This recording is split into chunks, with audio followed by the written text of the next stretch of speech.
दीप अमावस्या, जिला दीप अमावस्या किंवा आषाढ अमावस्या म्हणूनही ओळखले जाते.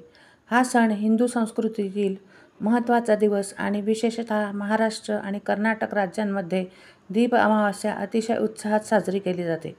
ही अमावस्या आषाढ महिन्यामध्ये येते. आषाढ महिन्यातील शेवटचा दिवस म्हणजे अमावस्येच्या दिवशी दीप अमावस्या साजरी केली जाते. या दिवसाचे महत्त्व आपण जाणून घेऊया. दीपपूजन. दीप म्हणजे दिवा. दीप अमावस्येच्या दिवशी दिव्यांची पूजा केली जाते. घरातील सर्व दिवे स्वच्छ धुवून त्यांची पूजा केली जाते. या दिवशी दिवे लावणे अत्यंत महत्त्वाचे मानले जाते. असे म्हणतात की दिव्यांच्या प्रकाशामुळे घरातील अंधकार आणि नकारात्मकता नाहीशी होते व समृद्धी आणि सकारात्मक ऊर्जा घरात येते. श्रावण महिना सुरू होत असल्यामुळे दिव्यांची पूजा करून श्रावण महिन्याचे स्वागत केले जाते. दीप अमावस्या हा पितृतर्पण म्हणजेच पितरांसाठी देखील एक उत्तम दिवस आहे.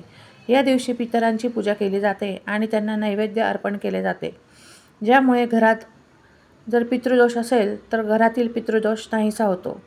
काही भागांमध्ये या दिवशी देवी लक्ष्मी आणि दुर्गा यांची पूजा आणि उपासना केली जाते.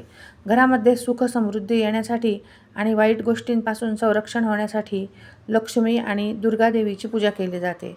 त्यांचा आशीर्वाद मिळवण्यासाठी त्यांना दिवे लावले जातात. आता आपण दीप अमावस्येची कथा जाणून घेऊ. पूर्वी एका नगरीमध्ये एक राजा राहत होता. त्या राजाची एक सून होती. ती दररोज देवपूजा करीत असे. नित्य नियमाने ती दिवे स्वच्छ धुवून त्यांची पूजा करत असे आणि त्यांना नैवेद्य अर्पण करत असे. एक दिवस राणीने गुपचूप अन्न ग्रहण केले आणि त्याची राणीला विचारणा केली असता राणी नाही म्हणाली आणि त्याचा आरोप राणीने उंदरांवर टाकला. जेव्हा उंदरांना हे समजले तेव्हा त्यांनी राणीला अद्दल घडवायचे ठरवले.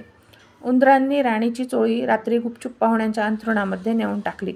त्यामुळे राणीची बदनामी झाली. घरातील सर्वांनी राणीवर आरोप केले आणि राणीला हकलवून दिले. पुढे एके दिवशी राजा शिकारीवरून येत असता रात्री गावाबाहेर एका ठिकाणी थांबला. त्याला गावातील सर्व दिवे एका झाडावरती बसलेले दिसले आणि सर्व दिवे एकमेकांना घरी काय गोड नैवेद्य मिळाला आणि कशी पूजा झाली याबद्दल सांगत होते. परंतु राजाचा दिवा म्हणाला, मला नैवेद्य मिळाला नाही, माझी पूजा झाली नाही, कारण राणीवर खोटा आरोप आला आणि तिला घराबाहेर काढून दिले. त्यांचे हे संभाषण राजाने ऐकले. तो दिवस होता दीप अमावस्येचा. राजा घरी गेला. त्याने परत सर्व प्रकरणाची तपासणी केली. राणी निर्दोष आढळल्यावर त्याने तिची क्षमा मागितली आणि तिला सन्मानाने राज्यात परत आणले. राणीने केलेल्या दीपपूजेमुळे तिच्यावरील आर टळला. राणीला दिवा पावला. अशी ही दीप अमावस्येची कहाणी. दीप अमावस्येच्या दिवशी काय करावे? संपूर्ण घर स्वच्छ करून दिवे लावावे. फुलांचे तोरण लावावे. घरासमोर रांगोळी काढावी. मातीचे दिवे किंवा धातूचे दिवे यांच्यामध्ये तेल किंवा तूप घालून हे दिवे संध्याकाळी लावावे. काही ठिकाणी संपूर्ण घराभोवती दिवे लावतात.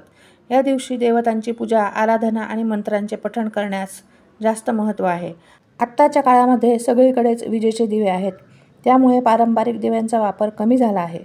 परंतु या दीप अमावस्येच्या दिवशी न चुकता एक तरी दिवा आपण लावावा आणि त्याची पूजा करावी. काही लोक दीप अमावस्येला गटारी अमावस्या असे देखील म्हणतात, कारण दीप अमावस्येच्या दुसऱ्या दिवसापासून चातुर्मास प्रारंभ होतो व पहिला महिना श्रावण चालू होतो आणि या चातुर्मासामध्ये काही ठिकाणी नॉनव्हेज खात नाहीत. त्यामुळे ही लोक दीप अमावस्येच्या दिवशी नॉनव्हेज खातात, मद्यपान करतात आणि काही लोक अतिमद्यपान करून रस्त्यावर पडतात किंवा घाण जागेवर पडतात. त्या लोकांनी या अमावस्येला गटारी अमावस्या असे नाव दिले आहे. परंतु ही दीप अमावस्या साजरी करण्याची चुकीची प्रथा आहे.